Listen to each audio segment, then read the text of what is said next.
Welcome to the Encouragement for Work podcast with your host, Mark Griffin, founder and owner of In His Name HR.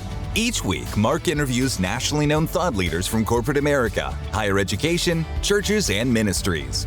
His goal is to bring you great ideas that help engage your employees, shift your culture toward higher performance, and increase employee loyalty at the organization you lead. Each episode features an idea or process that's made a tremendous impact on employees and employers alike.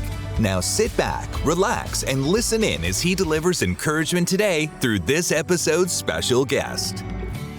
Hello, welcome to Encouragement at Work. I'm your host, Mark Griffin. Today, I'm really excited to present to you Chris Grainger. Chris comes from the Lion Within Ustwo. He has a training and development leadership organization that really helps organizations and individuals across the United States. I've known Chris for quite some time now, and I'm excited to present him as a presenter here on our podcast. Chris, would you like to tell the audience a little bit about yourself and your background? Yes, sir, Mark, and just thank you for this opportunity. So, from my background, I did not grow up in the church. I grew up, in the South of the United States, where everyone knew about God, but it really was never a big part of my life. And I ended up going to church for probably the wrong reasons. I went because I wanted to spend time with my girlfriend in high school, and ran into Jesus when I was there, but quickly kind of drifted away because there was no discipleship. There was no one there, training me and teaching me. It was just, I kind of just found myself by my, doing things my way, and I made a lot of mistakes because of that. And so fast forward through my career, my life, I've always had different types of leadership positions, and I always thought I had those positions because of some gift that I had, right? And it wasn't until I really ran into where my wife at the time, she ended up leaving with a 3 and a 5-year-old little girls. She left them with me. That I was like, okay, the way I'm leading, the way that things are going in my life, I gotta do it better. There's something better out there. And that's when I said, you know what, I'm just going to lean into the church. I'm going to lean back into my faith, and things have just really, taken off ever since. And so I've been taking the gifts that God's given me, and we started this Lion Within Us community, this podcast. Then we created this Summit Leadership Development Program to where we're helping people like me who I didn't have it, understand how you take your faith and apply it to your business and apply it to your career. So you don't have to be this separate person on Sunday versus the rest of the week, and having a lot of fun with it and just trying to encourage people as much as I can. Chris, this is really exciting because you said a couple key things in your introduction. Those key things being discipleship. That's a concept that continues to come up over and over with not only our guests on our podcast, but in a lot of interactions that I have within the community and all over the world. In fact, I was just recently in Nepal, and the church there put a program in place, disciple 39 people that have just recently become Christ followers. So the need for discipleship is really, really necessary, not only here in the United States, but all over the world. The other aspect that you brought up is just authenticity. Authenticity is paramount to anybody's walk with the Lord, because we need to be transparent in everything that we do and authentic in everything that we do. If not, we create confusion to the people around us. So it sounds as if you put a program in place that helps Christians understand their walk with the Lord and then be able to share it in a way that's not offensive, but helps to glorify the Lord. Am I tracking correctly with you, Chris? You 100%, and it's so funny you said a few of those key words, because we talk about authentic, compassionate, transparent. So we just kind of talk about taking action, right? The ACT, and that's what the world wants. The world is looking for that true, transparent leader, but it's very difficult to do that.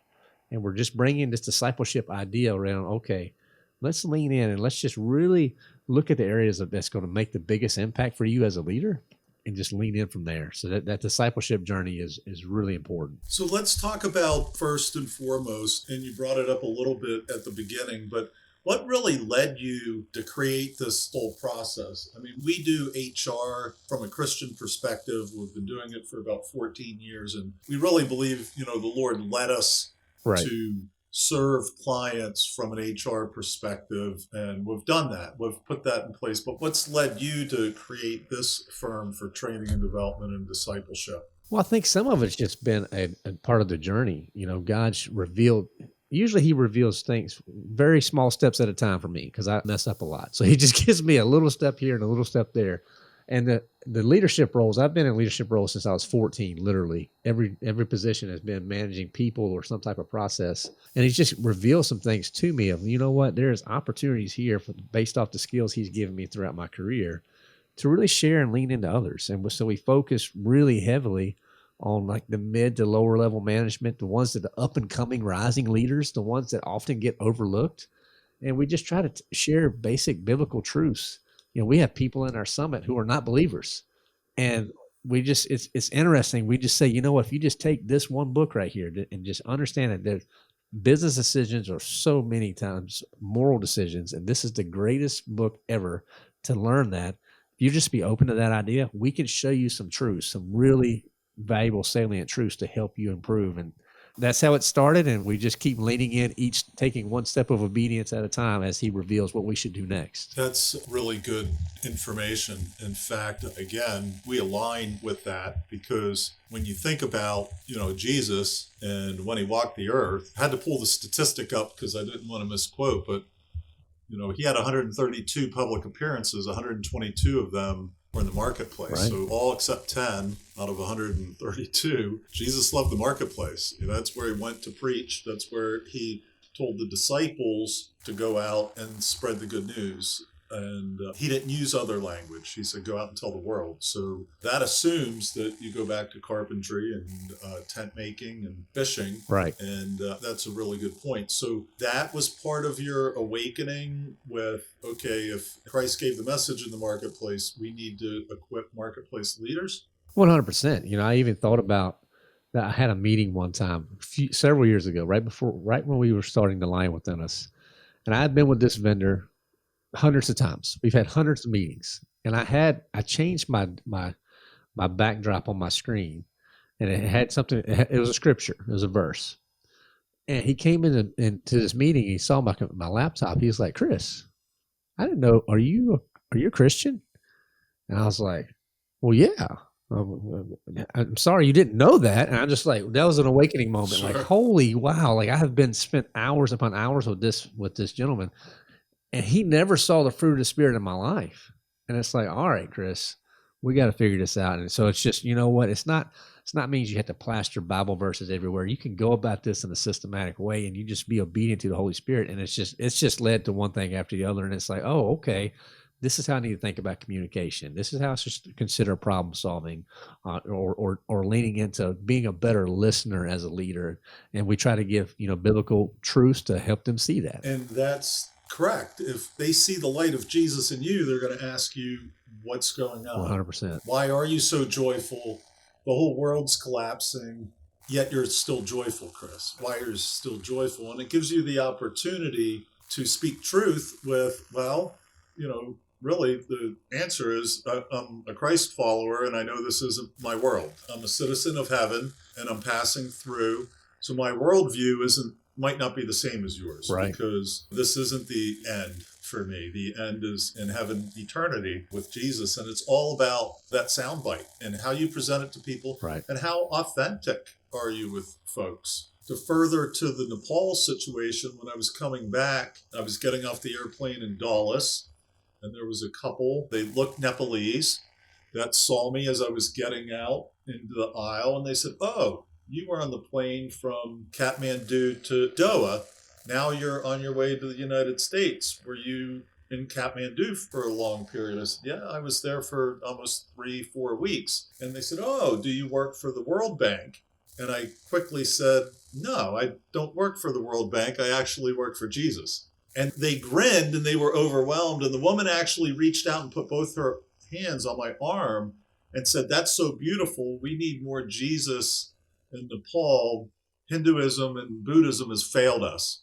So I don't know if they're believers or not, but I was authentic. At the end of the day, I work for right. Jesus. I don't own our business. Jesus owns it. And I'm pretty confident they've probably told 50 people what I told them, Yeah. and how glorious that they can say, hey, I met a guy that came back from Nepal that's so on fire for Jesus. He said he worked for Jesus. And I'm not embarrassed by it. They don't know who I am. They'll probably not remember and all that. You just need to be authentic. So when you're talking about being authentic, is that a good explanation?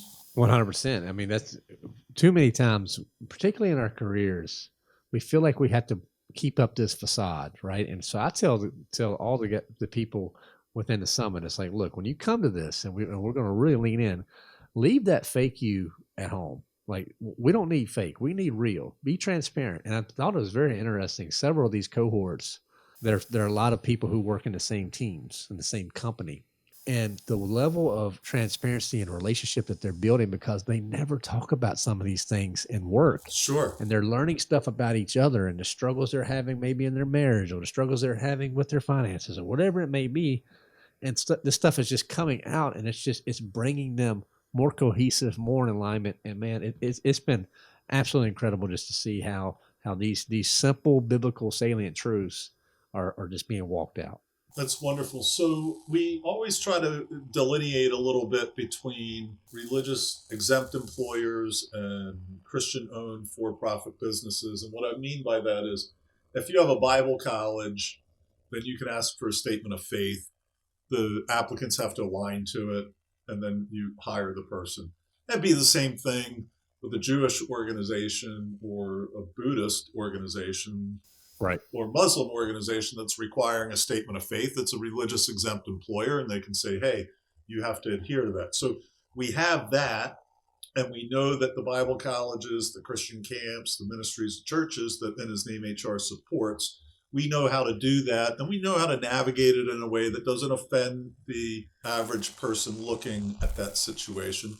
But then you have the religious, you have the Christian-owned for-profit businesses, that they do have some guidelines that they can't force people to believe things, which of course nobody wants to force somebody to believe in anything. So I haven't really ran into an organization that's ever done that, but it's kind of the legal guideline. Right. We constantly get calls from born-again Christians that are working in secular organizations that are downtrodden a little bit. I don't feel like I can share my faith. I feel persecuted at work. I feel like some of the agendas are being pushed too deeply and against my strictly held religious beliefs. Do you see the difference between the two employers, and do you have a different approach with those audiences? Yeah, and really our heart's been going after the for-profit, right, and trying to work with those employers, because we feel like that's a big, gap that can really make a big impact. What we've seen, though, you have to have pretty good alignment at the top, within those organizations. If you get that alignment, there's items like, Title VII of the Civil Rights Act that you need to be aware of. You need to be able to address that. And we feel like we've done a pretty good job of laying that out, because at the end of the day, these programs are volunteer. They're completely open. But I'm seeing a lot of employers that are actually starting to evaluate this type of information and resources as value add benefits for their employees, because it's all about employee retention. And just for even another company that I work in, we started a prayer group, and I worked with HR on the right messaging and things like that to get the prayer group established and set up.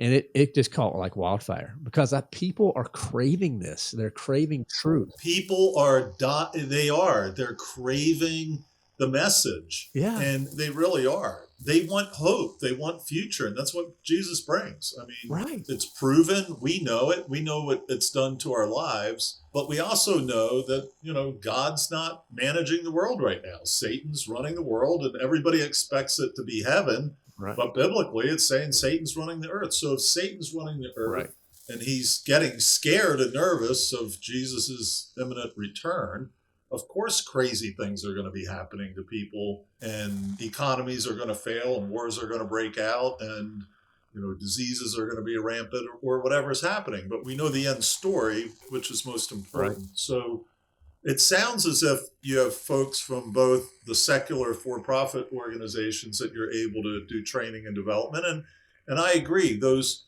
biblical principles shouldn't be offensive to anybody. Back in the 90s, I worked for the Quaker Oats organization, who was then bought out by PepsiCo Corporation. And a lot of the training and development that we did, actually at the core, was biblical. And we did diversity training in the 90s that was from a biblical perspective. It didn't raise up one person higher than the other. It valued the differences, and it didn't drive wedges in between different ethnic groups or with the male-female situation. It was good. It was joyful. We learned a lot from it. I learned a lot about being Hispanic and African-American and Asian, or a woman that's pregnant.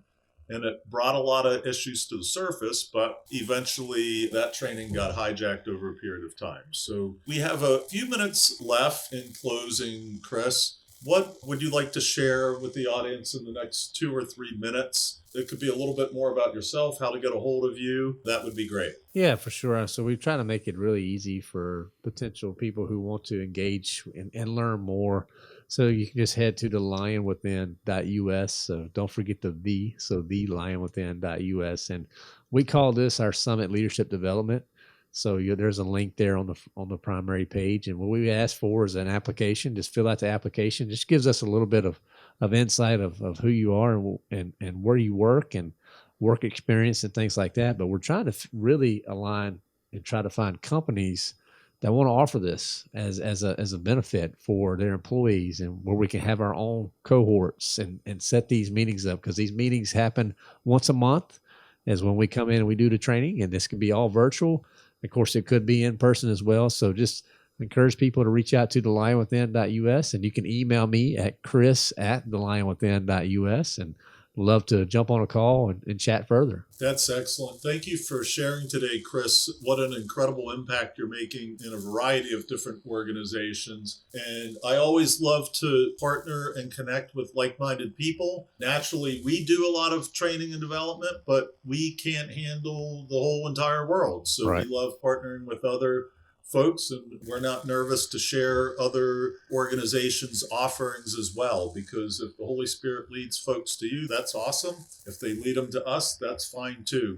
There's enough work for everybody in this world. So we're honored to share your voice and your authenticity with our audience, and we wish you the best. God bless, and we'll have you back on next year, Christopher. God bless. Bye-bye now. Thank you, Mark. This episode of Encouragement for Work has been brought to you by Job Shepherd. Post-COVID-19 recruitment has been unquestionably hard for employers, with many struggling to find quality employees in the aftermath. Religious exempt employers have had an especially difficult time. Welcome to Job Shepherd, a platform that will change all of this for you. Job Shepherd was created to meet the demand by Christian employers, including ministries, camps, churches, colleges, and Christian for-profit companies in their search for qualified job candidates.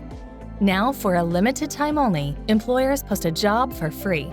Job seekers, come join us. You are always free. Learn more at www.jobshepherd.com.